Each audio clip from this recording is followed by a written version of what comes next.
This is Money Moves on VSiN, the sports betting network. Let's get it rolling here on a Wednesday edition of Money Moves, VSiN, the sports betting network. We're live on SiriusXM Channel 158, YouTube TV, the VSiN Watch app. He's Jonathan Von Tobel, Stormy Buonantony with you, holding it down for the next 2 hours. You've got a very nice smile on your face this morning. How are you? I feel good. I like this look. When you have a lot of papers on the desk, it makes us feel like we're really well prepared and like way more prepared than we probably really are. So I'm fired up, dude. I feel great. You've got some handwritten notes here today. There's highlighting on the page. Yeah, That's big. This is generally how I'll do some stuff, and I figured, you know what, like I might as well. I don't know. I'm weird. I have to figure out my process because there's a lot of times where I like to write because you have to ingest it and then spit it back out. So it kind of helps me remember it, but then I'll also then transfer it to like the digital spot. So I'm like, why don't we just like write and just see what happens? So for our audio audience, you might hear a flittering of papers every once in a while, but I'm ready to go. Just bought these off Amazon, so let's do it. Whoa, Oxford College Rule, very That's impressive. Right. It's almost like what they tell you in elementary school, middle, high school, that writing things down does help it cement to memory is actually true. It really does, actually. It actually does work. Got a lot of little nuggets for you as we get into our, right on. A lot of this has to do with our West Coast bias today. Beautiful. I'm pumped for it. Yes, that's a good tease for what we have to come. So speaking of which, let's jump right in as we always do. Time to run it down. It's time for the top headlines and topics of the day. This is the Rundown. All right, top items and guests on deck today for Money Moves, starting with a jam-packed guest list in about 30 minutes. Kendall Valenzuela of Fantasy Life is going to join us. A handful of key players already dinged up for Week 1 of the NFL. Discuss some Week 2 waiver wire options with her. Speaking of injuries, Jennifer Lee Chan is going to give us the latest on the 49ers situation. And in hour 2, Tim Murray, VSiN Primetime college football betting analyst, get some of his early week bets in college football. Yeah, I'm really looking forward to talking to Kendall as well from the fantasy standpoint, player prop standpoint, going over some of the snap counts from week 1 and the roles that some guys had, with what they're worth on a waiver wire perspective, some big performances maybe against bad teams, some bad performances against good teams. So how that all translates for next week, I'm very much looking forward to get some questions answered. And you mentioned it already as part of our college football breakdowns today. We're bringing West Coast bias back. We're going to make this a weekly staple. Some of the games maybe our East Coast counterparts might not be paying as much attention to. Could be some value on a few spreads. Yeah, there's one I've really come around on. I don't feel conflicted. I'll see. It's one of those where it's like, man, I feel pretty good about this, but then when we'll sit there and watch it on Saturday and be like, what did I do?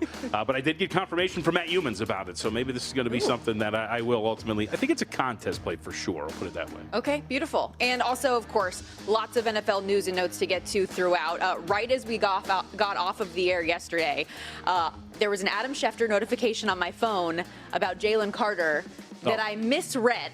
So at first glance, I thought it said the NFL is fining Carter $57,000 for spitting on Dak Prescott. The league also says he was ejected from the game and will serve a 1-game suspension. That was incorrect. It read the game he was ejected for will serve as the 1-game suspension. So he will be out there this week for the Super Bowl rematch against Kansas City. Yeah, I am. This is one where today I was planning on really diving in a little bit more with what we're going to see between these two. I am conflicted because, again, we have just one data point, maybe two, if we want to extend this back to the last game of the season for the Chiefs, which is the Super Bowl, of terrible, abhorrent, very below average, whatever negative term you want to use, defensive play from the Chiefs. The defense was awful. You look at some of the coverage numbers for them. Justin Herbert tore them apart. We know what happened with the Philadelphia Eagles in the Super Bowl. And so I'll invoke this one more time, but I think it was 2022, maybe 2023. But remember that year that the Chiefs defense was just brutal. They were just getting gouged downfield. Their secondary was awful. Well, the last 2 times we've seen them on a football field, one was in Brazil and one was in New Orleans, so it's not like the most normal situations for both teams. They were getting wrecked. Mm-hmm. And so is this going to be something now? I know we're talking a little bit from the prism of Jalen Carter, but just this game in general, do I want to freak out after what I've seen from this Chiefs team and look at Philly as a short favorite with their offense and go, yeah, you know what, I think this is going to be one where they can get it. But on the other side, Stormy, you've got a team that I think is a really massive hole at the second corner spot with the Philadelphia Eagles, with that rotation of Adoree Jackson and Ja'Cory Ben and what that's going to look like. So this is a game that I don't need to tell anybody has a lot of interest narratively, but the on-field stuff is something I am really, really looking forward to getting a little bit more into. And maybe that's why we've seen this line tick kind of back and forth a point, with Philadelphia laying 1.5. But yesterday we saw this pick 'em most of the day, total 46.5. Real quickly, just to follow up on the Jalen Carter of it all, I was curious if you were surprised at all just that he maybe didn't get a little bit more punitive of a punishment here. How much do you think the punishment or like the lack thereof stemmed from the fact that we have the Zapruder film of Dak Prescott potentially spitting in his direction. Potentially. But I could be on an island on this one. I do not think it's the same. No, I'm with you. Yeah, like if it is an island, there are two residents because there's a lot of people that immediately were like, "Where's Dak's suspension?" Dak spit at the ground. He didn't spit at him. There's a clear look. We don't know if the spit was directed at Jalen Carter or if he was spitting and then looked up and then just started talking to Jalen Carter. Either way, he did not walk up to Jalen Carter and spit in his face / chest. You get into fights for stuff over that. That's a direct thing. What Jalen Carter did is considered assault by some measures as well. That's completely different than spitting on the floor in the proximity of your opponent. And I think in the broadcast kind of said this pretty eloquently on Thursday night. Troy Vincent, who is the VP of football operations for the NFL at the league meetings this year, talked so much about how sportsmanship is something that they're going to be taking so seriously. Personal conduct, quote, zero tolerance for acts that demean the game. And if this is something that, as you say, it's assault in some cases in day-to-day life if you were to do that to somebody. If you don't think that demeans the game, I don't know. I found it interesting. Some other news items I want to touch on here real quickly. There's always something going on with Tyreek Hill, and I'm not just talking about trade rumors.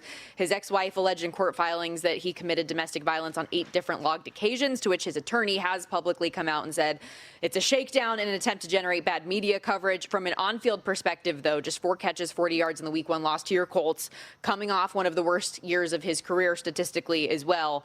But is he also just kind of used to having off-field stuff going on with him? I feel like since he joined Miami, every year there's something. Well, coming out, too, there was stuff, too, as well, right? So, this has been in this vein as well. This has been following him around.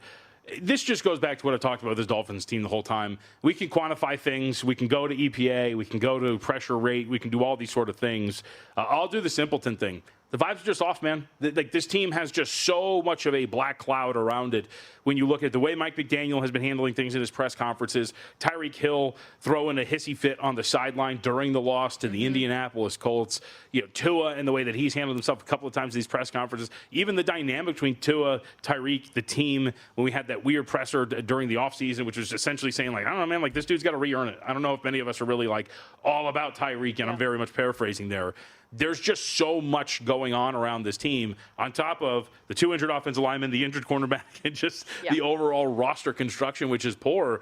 We've seen this before 1,000 times. Would you be shocked if Tyreek Hill's on a different team before the trade deadline? No, and I think that the trade rumors are warranted. Yeah. I'm not so sure, though. They keep trying to link him back to Kansas City, and I guess we're just coming off of that Kansas City Eagles conversation where Xavier Worthy obviously is injured. He has a dislocated shoulder from getting run into, from friendly fire there from Travis Kelce, which we'll talk about more a little bit later. Maybe with purposeful. Kendall Valenzuela. Oh, yeah, because Taylor Swift was a little too happy. She was when he geeking got out drafted. about it. Xavier Worthy, yeah.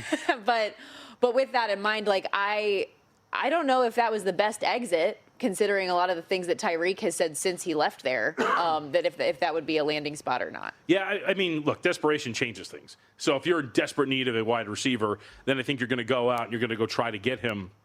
I mean, there's a couple of teams that would make sense in the fact of their wide receiver room isn't extremely talented and or deep. Could you see a New England Patriots try to put together Stephon Diggs and Tyreek Hill together and try to get some explosiveness out of that wide receiver core? That would be insane. Yeah. But just going out and seeing some of these teams, but just cycling back to the Chiefs, if you're a team that really needs something, if you need a body at a position, you'll do the whole, we can fix it. He worked here. We can do those sort of things and make it work. I think that's a connection that's obvious for many different reasons. And we'll see. Like you said, maybe there's a lot of teams who are just like we don't want it. But we're good. Don't want to deal with the headache of it. I also would say, so we mentioned the 40 yards against Indianapolis. His prop this week against the Patriots, 60.5 receiving yards. Longest reception prop against the Pats, 21.5. And I think one of the bigger surprises over the weekend that we haven't talked about a lot, we talked about how bad New England looked overall, but specifically that defense was rough to watch. Yeah, I think I was trying to find out. Christian Gonzalez did not practice today, or is not expected to practice today. So it looks like he's going to be out. for this coming weekend. So maybe it opens things up for Tyreek Hill and this offense. Maybe this is a soft landing for them. It's one of the things that I've brought up when you talk about maybe buying low on Miami. There clearly isn't a rush by the betting market to go in the other direction. So maybe this is a minor bounce back for a team that doesn't really have much going for it if this is going to be a thin secondary once again. Miami, slight home favorite here, 1.5, the prevailing number, total 43.5. And we'll stay out in the Northeast real quickly, the last 90 seconds. Giant starting linebacker Micah McFadden is going to have foot surgery and will miss, quote, significant time. And listen, I know the Giants have a lot of defensive talent. Abdul Carter, Kayvon Thibodeau, Brian Burns, Bobby Okereke, or Karake. He changed the way that he pronounced his name Okereke, in the I believe, NFL, is now head, which kills me. But Colt. McFadden is somebody who's been talked about as kind of an under-the-radar important piece. So against Washington, New York turned to Darius Muasau from UCLA, and he immediately gave up a touchdown right after that. I believe in you. When you got to that, I believed in you. It took me a second. Yeah. No, look, the front seven, to your point, the front seven was supposed to be a strength, but specifically this defensive line. How about this coming out of the game against Washington for New York? Their top, let me see, 1, 2, 3, 4, 5. Their top 5 graded defenders by PFF standards, all defensive linemen, 4 of the 5 are edge rushers. And, of course, the one interior presence, Dexter Lawrence. Yeah. Their defensive line is their best piece. So maybe you're cycling guys in and out when you're looking at the linebacking core. Micah McFadden didn't play particularly well. But either way, when you're a bad defense on the back end, you just don't want to lose bodies. And that's going to be something that I think is going to be damaging to them, of course. We're going to talk about this game a good bit over the course of a handful of different ways. Yeah, I'm all in on Dallas in this game. -5.5. Coming up on Money Moves, because we do have to step aside here for our first time out of the day, breaking down a handful of meaningful or meaningless trends, stats, and nuggets. Last season, this pass rusher had 4.5 sacks in 2 games against the opponent he's set to face this week.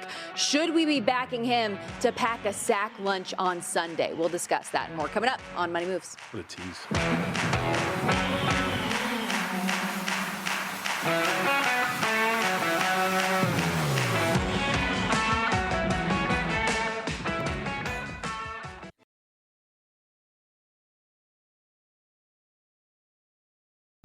You're watching Money Moves here on VSiN, the Sports Betting Network.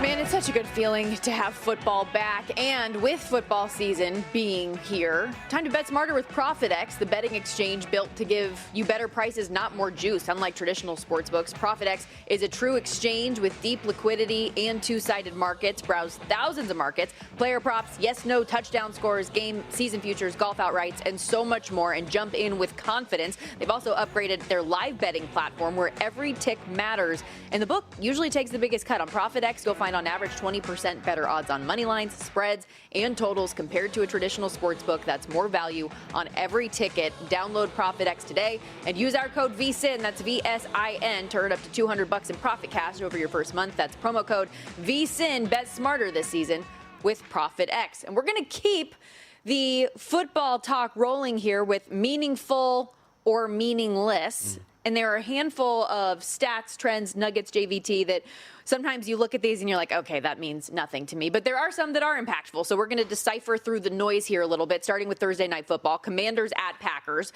Micah Parsons has 10.5 sacks against the Commanders, his most versus any opponent in his career. Meaningful or meaningless? I mean, I think you'd have to look at the intricacies of the numbers, right? Like pass rush win rate, things like that, total pressures. He's also played them a lot because he played in the same division twice a year. I would say there is some meaning to it if there's a specific matchup that he has really thrived against. Over the last few years, though, the Commanders have put in efforts to improve the offensive line. The boring answer is somewhere in between meaningful and meaningless, but I do tend to poo-poo it only a little bit because he did play them a lot. I'm going to say meaningful just because last year in particular, 4.5 sacks in the 2 games against him, 2 in the first meeting, 2.5 in the second. And for as improved as the Commanders' offensive line is, bringing Laramie Tunsil in, without Sam Cosmi, a lot of those other guys still didn't grade out particularly well in week 1. In spot duty for Parsons last week against the Lions, his first time in that Packers defense, 3 pressures, a sack, and forced an interception on Jared Goff. I know that Jane Daniels runs around a little bit more than we would see from Jared Goff, but clearly Parsons knows what he's doing, and I like the over a quarter sack for him, by the way. When we get to best bets at the end of the show, that's going to be on my ticket. Let's move on to his former team, Cowboys and Giants. Dallas is 15-1 outright, including 8 straight against the G-men, 12-4 ATS since 2017. Is there something to that history? I mean, there has to be, right? Considering that one of those victories is against Eli Manning. So there's got to be something to a trend like this. I'm going to say meaningless. I understand it's a long list of success against the Dallas Cowboys, but the moving parts and bodies in between in the different regimes. Steve Spagnuolo was the head coach of one of those Giants teams that lost during this run. And as I mentioned, Eli Manning was his starting quarterback. I'm going to go out on a limb and say meaningless. Well, as someone who bet the Cowboys this week, I would like it to be meaningful. But how about this stat then instead, if we can sway you a little bit? Week 1 was the 9th time since the start of last season that the Giants' offensive line has allowed a pressure rate on at least 35% of dropbacks. New York is 0-9 in those games and face a Cowboys team that had the second highest pressure rate in the NFL Week 1 against the Eagles. Is that meaningful in terms of the way you look at this game? Oh, yeah. I mean, if you're going to give up, that's pretty basic, right? If you're going to give up a ton of pressures and not let your quarterback breathe, then all of a sudden, it's kind of a pain in the ass, and you're not going to be able to operate your offense, and more likely you're going to be able to, or you're going to lose those games or be in position to lose those games. So I would say yes. Not the longevity of it. So it's the 9th time since the start of last season, their offensive line. I mean, even then, we're still talking about a pretty recent sample size of generally the same group of players along that offensive line. So there's something to that, more to that than anything else. Now, can you predict that the Cowboys are going to be able to pressure them? Who knows? Maybe there's a matchup that really thrives for them. They don't have Parsons. We'll see if they're going to be able to do it. I think you brought up the most important point, which is they were actually able to pressure quite a bit against the Philadelphia Eagles. So that's going to be something that's a big win against that offensive line. They were able to do that. And you're probably going to be able to do it against a weaker offensive line in terms of replicating that. Yeah, the Giants O-line without Andrew Thomas be struggling. The San Francisco 49ers, we've talked a lot about their injury issues, but they are taking on a New Orleans Saints team this week that has their fair share of struggles, a team that I think a lot of people think could be the worst team in the league this year. Spencer Rattler, 0-for-6 in the red zone Week 1 hosting Arizona. I mean, I think it's meaningful in that us and 4,117 other people or whatever it was. Yes, for Survivor. Very meaningful. Got very lucky.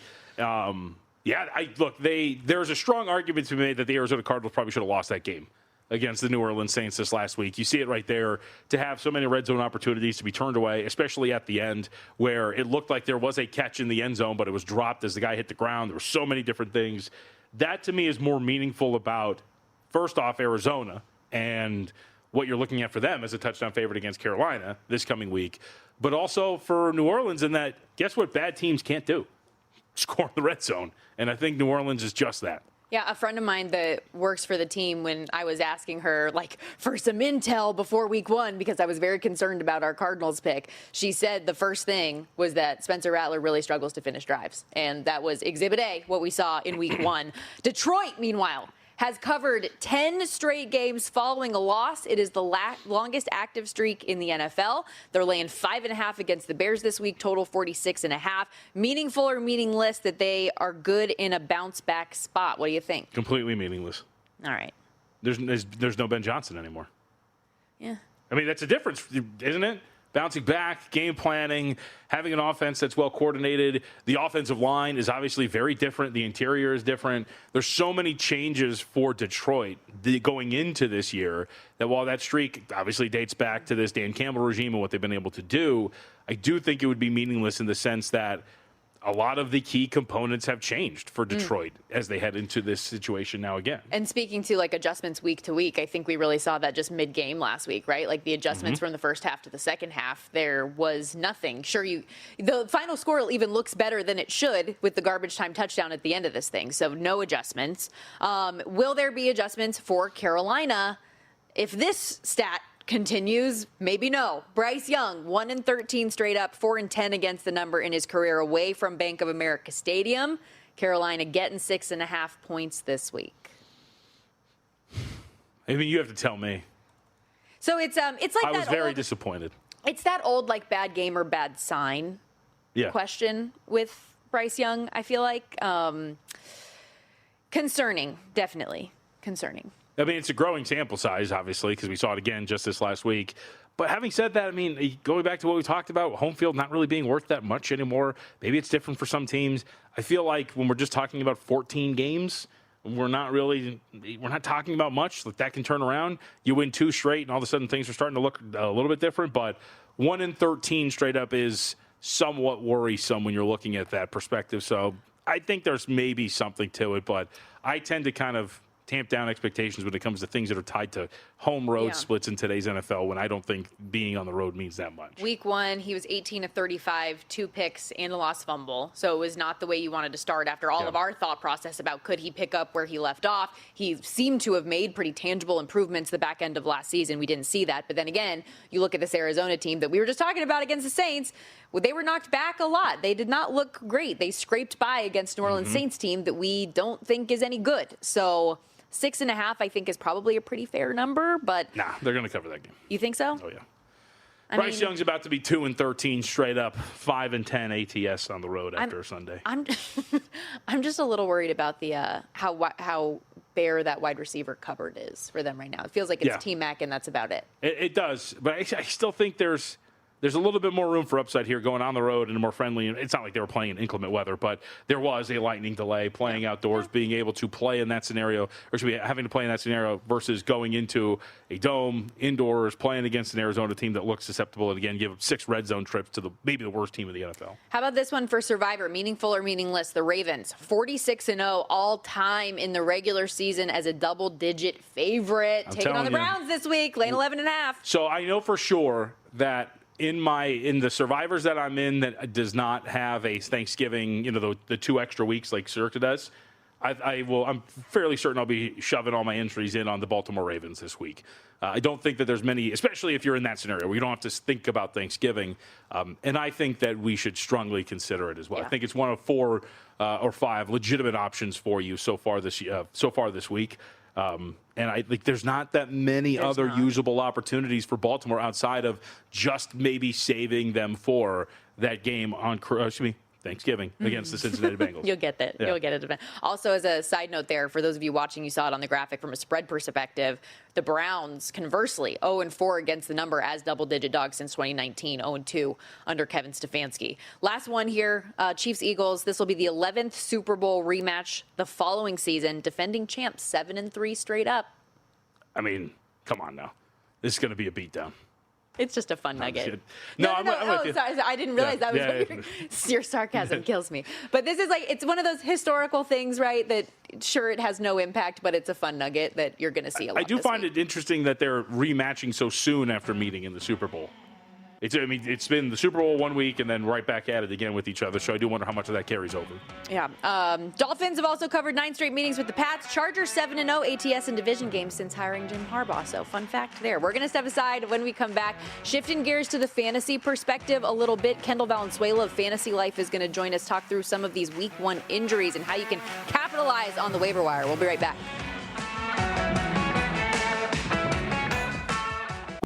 You're watching Money Moves here on VSiN, the Sports Betting Network. Back here on Money Moves, VSiN, the Sports Betting Network. Stormy, Buonantony, Jonathan Von Tobel with you, Sirius XM, channel 158. The NFL is a week-to-week league, and with 1 week in the books, there's already been a handful of injuries, which means people have been upset about props. They've been screaming about their fantasy teams, but it's a long season, and injuries can also create opportunities, which is where we will start as we welcome our good friend Kendall Valenzuela in her usual Wednesday spot here on the Progressive Guest Line. Fantasy football analyst, Fantasy Life. Can also catch her on the Fantasy Life show, Sirius XM, channel 87, 10 to noon Eastern.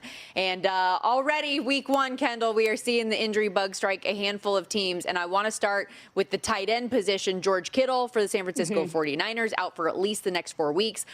We saw Brock Bowers get banged up as well. I know Pete Carroll said it optimistic and that in his presser still, though, he's taking it day to day. So if anybody is looking to bolster their tight end room or backfill that position, where should they be looking?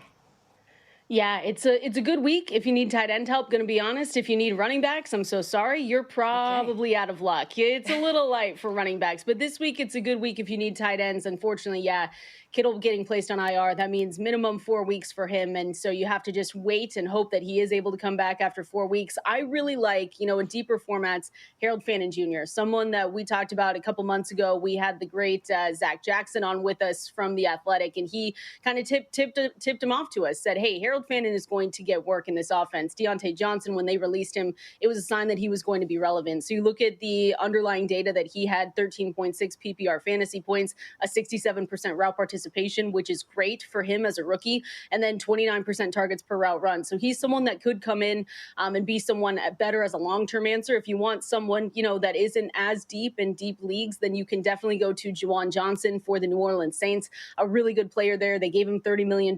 They know he's going to be involved. Even though that Saints team is probably pretty bad, you can trust him. Brenton Strange and others is another one that I like to say as well. Some of those guys are really good pickups on the waiver wire this week. All right, what about quarterbacks? I'll be selfish and talk about my team for a second, but I do think that it's interesting, the dynamic about Daniel Jones. Kendall, I think a lot of people rush to go and get him. I think what's pretty interesting is his rushing ability, because it's not like you lit him up, but we saw Shane Steichen really sing the praises of him as a quarterback sneak option. How does that affect your want to add him? And how does it affect Jonathan Taylor? Will he get some touchdowns pilfered by Daniel Jones? Yeah, I love, first of all, shout out to Daniel Jones, because if anyone saw that coming, congratulations, step forward. This is the time to victory lap Daniel Jones. I like him a lot. Exactly. I like him a lot. I think he is a good pickup. Now, people might look at him and say, I'm a little bit nervous because of their matchup this week against the Denver Broncos, and I get that. But I think as a long-term answer, you're going to want Daniel Jones, because what do we always want to get from the waiver wire? We want someone, yes, through the air, Jones was good, 22 of 29, 272, and a touchdown. But on the ground, if you can find those guys on the waiver wire that can rush, that's going to be what sets your team apart. That's the Baker Mayfield of last season. That's the, Sam Darnold, who also helped, win leagues last year for you. So I think Daniel Jones could be a waiver wire hero if he does keep this up. It's only week one. We know we don't want to overreact. I think Jonathan Taylor is still going to, be Jonathan Taylor. I think he was already coming into the season a little, underestimated as a running back. He was going outside some people's, top 7, top 10. And so I think he's still going to be okay. But Daniel Jones does bring the ability to vulture those touchdowns. But I think long term, if you need someone to spot start this week, maybe you look at that and say, I don't want him to go up against the Broncos, but just know he's going to be a good value for the rest of the way. I like Michael Penix Jr. as well. We got good news on London. We got good news on Mooney. So he is someone that I'm comfortable starting there as well, especially with Kyle Pitts looking pretty all right. So Daniel Jones, though, I think long term, if you're able to, sneak out a win, if you've got a strong team this week and you can sneak out a win with him and keep him on your bench, he's a really good guy to go and get. Speaking of quarterbacks really quickly, is it doing too much to say, should I just be streaming every opposing starting quarterback against the Miami Dolphins? Is Drake May an option for you this week? Gosh. I love Drake May this week. The Miami Dolphins are a mess, and they said it couldn't get worse, which when a head coach says that, well, I guess it can't get worse. Guaranteed that it probably could get worse. And so the Miami Dolphins are bad. I really, really, really like Drake May this week for the New England Patriots. He's actually in some leagues of mine, he's my QB1, and I feel very comfortable with it, especially with what Daniel Jones looked like going up against this team, was able to put up 29.48 fantasy points. The Dolphins had 1 sack, 6 quarterback pressures, and an 87.5 total QBR on defense. 6th or worse for the week among everyone. So play anyone that you can against the Miami Dolphins. It seems bad over there. It's not good. Kendall Valenzuela, Fantasy Life, joining us here on the Progressive Guest Line, and you are correct. It was an ugly start for Miami, and one that I have a feeling is going to carry on here for a little while. We mentioned earlier on the show, Chiefs had some friendly fire this week as well with Travis Kelce running into Xavier Worthy. He has a dislocated shoulder, week-to-week designation. Wide receiver-wise, Hollywood Brown, I know, was someone that you had targeted for this week. Yeah, Hollywood Brown in the year 2025, guys. That's just how fantasy football goes. That's just how it works here. But Hollywood Brown is definitely someone that, if he's available, I know people might look at him and say, are we really about to do this? And the answer is yes. Just because, Xavier Worthy, they're saying he's not going to have surgery. But when we get to that point, guys, it makes me nervous. If they're saying, we're ruling out surgery.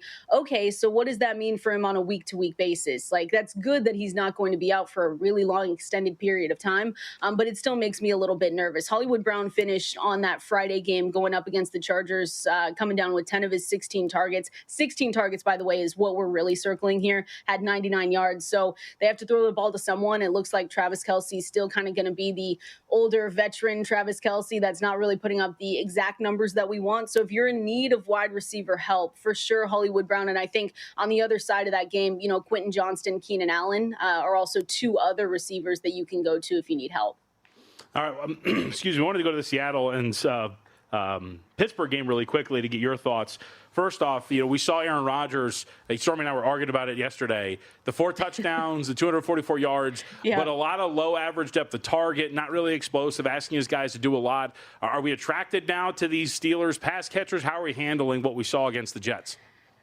Yeah, I'm thinking, revenge game for DK Metcalf. So if you're a DK Metcalf manager, I'm a Seattle Seahawks fan. I like the Mariners. It's just like pain and suffering over here. But I think Rodgers, for what it's worth, we knew he was always going to be just an older, aging veteran quarterback. But when you saw him, throw for 244 and 4 touchdowns, I think it was good to know that there's a ceiling. And I think if that's the ceiling and you're in need of quarterback help, he's someone you can go to. I kind of want to wait. I want to make sure that there's another strong performance in here. I think that he remains like a low-end QB2 when you're looking at your fantasy quarterbacks. I think there's better options on the waiver wire, especially if you have Penix Jr., especially if you have Daniel Jones out there. Those are two that I would definitely prefer over him. But I think in super flex formats as well, if you were picking him up, you were happy with it. Again, it's good to know that there's a ceiling.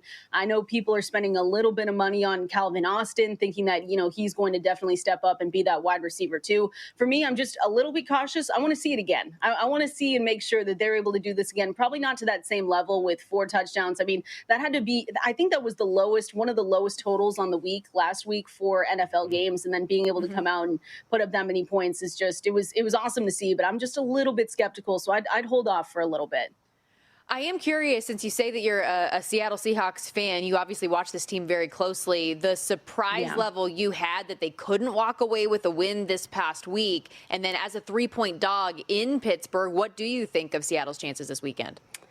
Yeah, I'm nervous. Again, you see the Mariners hat, which I should have worn my Seahawks one, but it's just like we can't have the nicest things in town. It's going to be okay. But I think for me, the biggest thing that I saw in that game was if you manage or are a manager of Kenneth Walker, you're a little bit nervous. Like that backfield kind of looks like it's going to be Zach Charbonnet featuring Kenneth Walker. And I don't know if that's because he's coming into the season a little bit injured or because the Seattle Seahawks just really want to keep him healthy. But in week 1 for Charbs, he had 59% of the snaps and 41% of the snaps went to Walker. So it's one of those things that both of them right now, it's not good for either of them in fantasy because neither of them are walking away with this amazing utilization that you say, I can start them week in and week out. But because of the price that you got Kenneth Walker at, 3rd round, 4th round, you're hoping that changes. But right now, I upgraded Sharps to a running back 3, but you had to downgrade Kenneth Walker because of what he saw. And I'm hoping the Seattle Seahawks can walk away with a win because what I thought that they were going to win last week because everyone got hurt for the San Francisco 49ers. You still can't come away with it. So, Sam Darnold makes you shake your head a little bit, but I hope they're going to be okay. Mariners going to hold on to this wild card spot or what? No, I don't know. I tell people, talk to me in October when it happens because people are like, oh my gosh, they're 1 game back. And I'm like, it doesn't matter. Just talk to me in October if it ever gets there. I wait till the end of the season. I'm just more sad about Cal Raleigh not having a chance to win MVP. It's so unfair. He's having an amazing season. And we're going to have an amazing season with you, Kendall. So thank you for this, and we'll see you next week. Thanks, guys. Appreciate Kendall it. Valenzuela. Again, check out the article she's got up right now at fantasylife.com, talking through all of these different waiver wire options. And as we discussed that Seahawks 49ers game from Sunday, we're going to push that forward next. Jennifer Lee Chan of NBC Sports Bay Area covers the 49ers closely. Get her thoughts on all of these injuries piling up and the new kicking edition this week. Jake Moody out, Eddie Pinheiro in. We'll be right back. More Money Moves after this.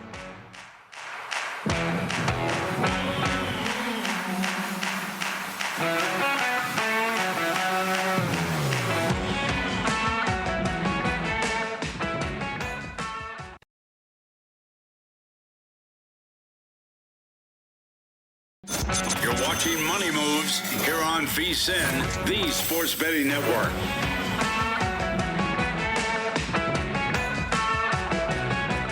official horse racing partner of VSiN. First Bet is built for bettors who demand more. First Bet isn't just about placing a bet. It's about helping bettors of all levels with proprietary AI handicapping tools that provide data-driven insights to help make smarter bets. First Bet's in-app tools give you win, place, and show probabilities for each runner so you can quickly and easily identify good value plays and improve your ROI. Right now, you can take advantage of their limited time $250 sign-up offer. To claim your bonus, use our promo code VSIN250. That's VSIN250 when you sign up in the First Bet app or at firstbet.com. That's promo code VSIN250. Stormy Buonantony, Jonathan Von Tobel with you back here on Money Moves. You do have one MLB game in action right now. Brewers closed around -125 favorites, but Bryce Terang and Jackson Chourio back-to-back solo shots off Merrill Kelly here in the first inning, up 2-0 over the Rangers. Yeah, actually, and Yelich almost went deep to dead center too. Okay. So you're giving up a lot of hard contact so far. Not really a great start, obviously, for Texas, who is just 1.5 games back of the Mariners. That said, talk some NFL here. Week 2 of the NFL is upon us, and while the 49ers left Seattle with a win on Sunday, for many, myself included as a fan,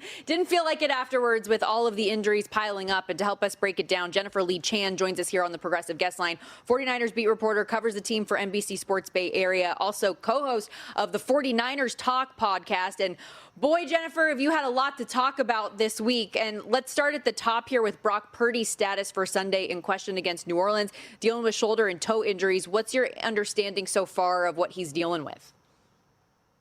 Well, we talked to Kyle Shanahan in about an hour, so we'll get more information then. But as of right now, it sounds like he does have a chance to play. It's his left shoulder, which is better than his throwing right shoulder. It's also his left toe. Kyle Shanahan said the left toe is a little bit more serious than the shoulder injury. And again, good thing it's on the left side as opposed to the foot he needs to push off against to get that momentum on the football. So we'll see how it goes this week, but he does have a chance to play, so fingers crossed. Jennifer, what do you make of Purdy's performance? What did the coaching staff have to say about Purdy's performance? You tweeted out the great metric about the 14.7% completion probability on the game winner. So what do we make of what Purdy gave us against Seattle on Sunday? I mean, I think there was some good and some bad. You know, it's a week 1 performance. That pass to Jake Tonjes in the end zone was ridiculous. Everybody on the field that was watching it, from offensive lineman to Christian McCaffrey, thought it was a throwaway. And then he just snatches the ball out of the air. So pretty remarkable play. Brock Purdy had kind of a smirk on his face when he said, yeah, I knew he was going to come down with it the whole time.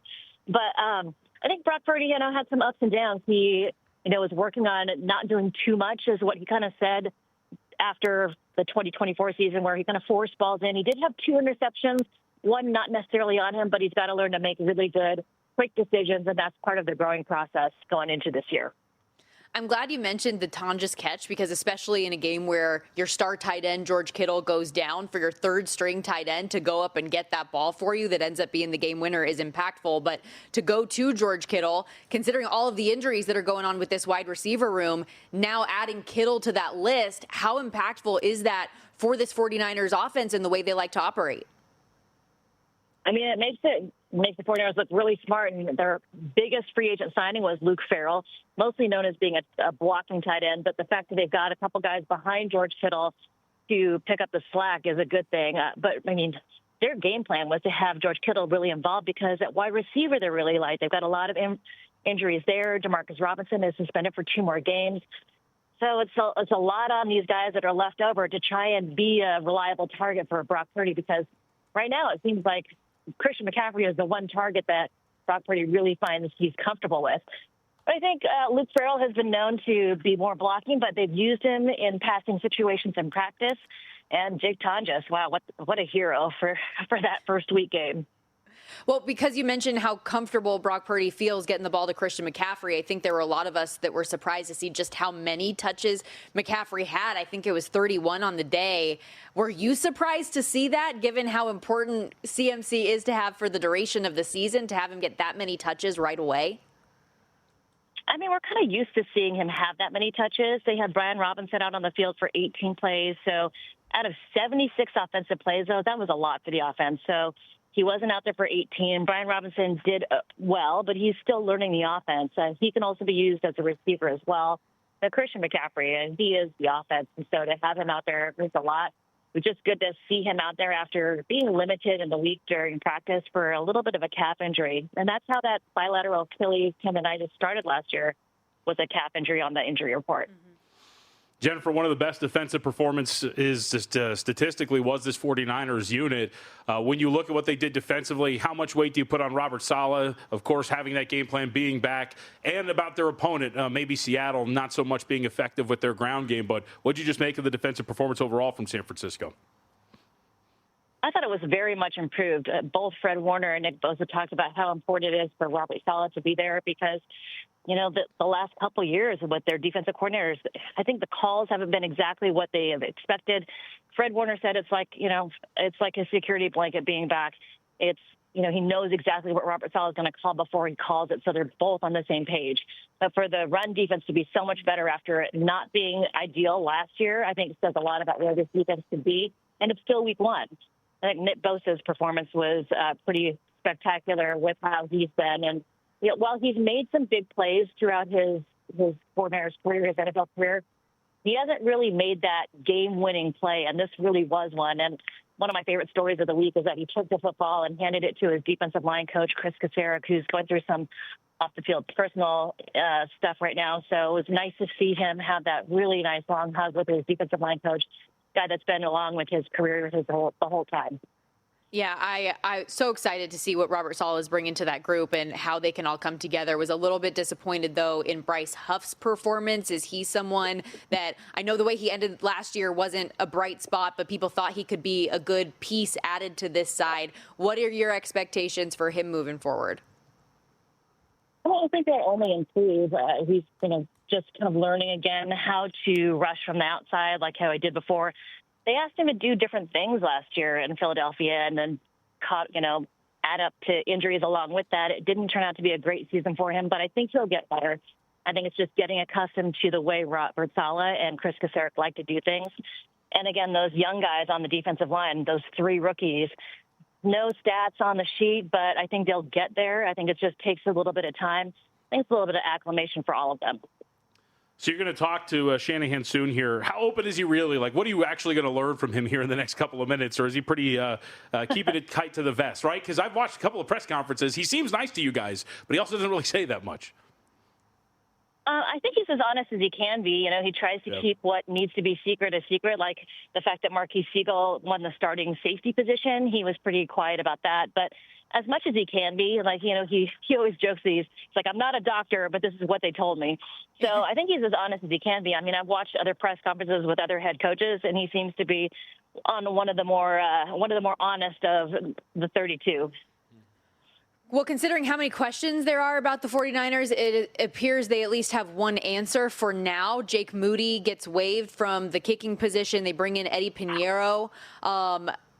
Just being out there in San Francisco, I'm curious from a fan perspective, have people been kind of jumping up and down with excitement considering what Jake Moody has been the back end of last season to now? Oh, my gosh, yes. It's crazy. I actually feel bad for him. I think part of issue was that they brought him back too early after a high ankle sprain last year. They never even put him on IR. They just had him out for 4 weeks. They had other guys come in, and then it was his kicking foot.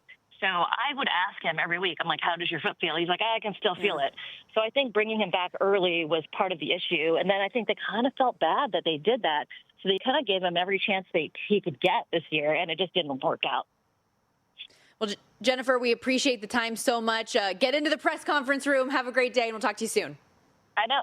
I'm outside, and it just started raining here. Oh, no. Oh, boy. Get in there. Jennifer Lee Chan, everybody. Really appreciate the time. Did a great job covering the 49ers, NBC Sports Bay Area, Emmy winner. As a 49ers fan, I know I was one, too, that, yes, you feel bad for him, but you feel bad for the team, too, in how many situations that Jake Moody has cost them. Yeah, you're really piling on this kid. I'm not a fan. What would you say to him into his face? I would be so nice. I was going to say, so nice. You were piling on. It's just like keyboard warriors, right? Like the things that people say online, they would never say to your face. No, they would always say it to your face. Oh, of course they would. Especially if they were within, like a floor of where you were sitting the whole time. What? No, I'm just kidding. It's a reference. Oh, okay.